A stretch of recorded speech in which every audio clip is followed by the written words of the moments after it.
Chapter 2. That summer, I found Winn-Dixie was also the summer me and the preacher moved to Naomi, Florida, so he could be the new preacher at the Open Arms Baptist Church of Naomi. My daddy is a good preacher and a nice man, but sometimes it's hard for me to think about him as my daddy because he spends so much time preaching or thinking about preaching or getting ready to preach. And so, in my mind, I think of him as the preacher.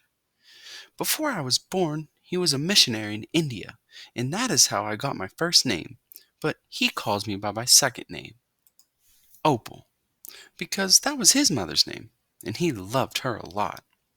Anyway, while me and Winn-Dixie walked home, I told him how I got my name, and I told him how I had just moved to Naomi. I also told him about the preacher and how he was a good man, even if he was too distracted with sermons and prayers and suffering people to go grocery shopping. But you know what? I told Winn-Dixie. You are a suffering dog, so maybe he will take you right away. Maybe he'll let me keep you. Winn-Dixie looked up at me and wagged his tail. He was kind of limping, like something was wrong with one of his legs, and I have to admit, he stunk bad. He was an ugly dog, but already I loved him with all my heart. When we got to the Friendly Corners trailer park, I told Winn-Dixie that he had to behave right and be quiet because this was an all-adult trailer park, and the only reason I got to live in it was because the preacher was a preacher and I was a good, quiet kid. I was what the Friendly Corners trailer park manager, Mr. Alfred, called an exception. And I told Winn-Dixie he had to act like an exception too. Specifically, I told him not to pick any fights with Mr. Alfred's cats or Mrs. Detweller's little yappy Yorkie dog, Samuel.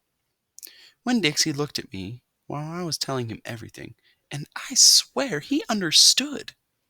Sit, I told him when we got to my trailer. He sat right down. He had good manners. Stay here, I told him. I'll be right back. The preacher was sitting in the living room, working at the little fold-out table. He had papers spread all around him, and he was rubbing his nose, which always means he is thinking hard. Daddy, I said. He said back. Daddy, do you know how you always tell me that we should help those less fortunate than ourselves? Mm-hmm, he said. He rubbed his nose and looked around at his papers. Well, I said, I found a less fortunate at the grocery store. Is that right? He said. Yes, sir, I told him. I stared at the preacher really hard. Sometimes he reminded me of a turtle hiding inside its shell, in there thinking about things and over sticking his head out into the world. Daddy, I was wondering, could he stay with us for a while? Finally, the preacher looked up at me. Opal, he said, what are you talking about? I found a dog, I told him, and I want to keep him. No dogs, the preacher said.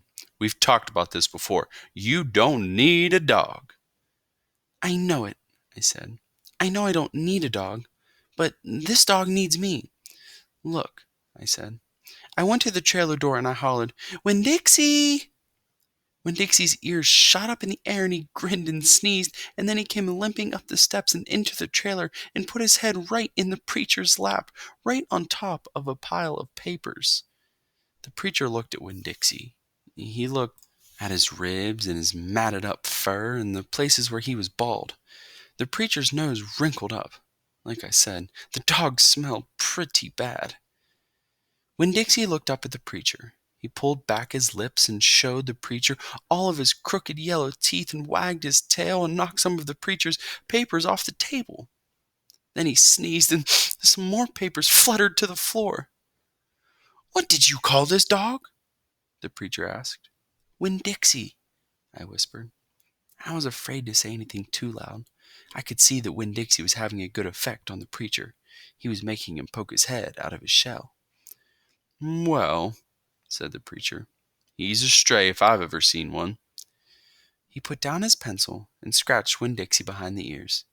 And less fortunate, too, that's for sure. Are you looking for a home? the preacher asked, real soft to Winn-Dixie. Winn-Dixie wagged his tail. "Well," the preacher said, "I guess you've found one."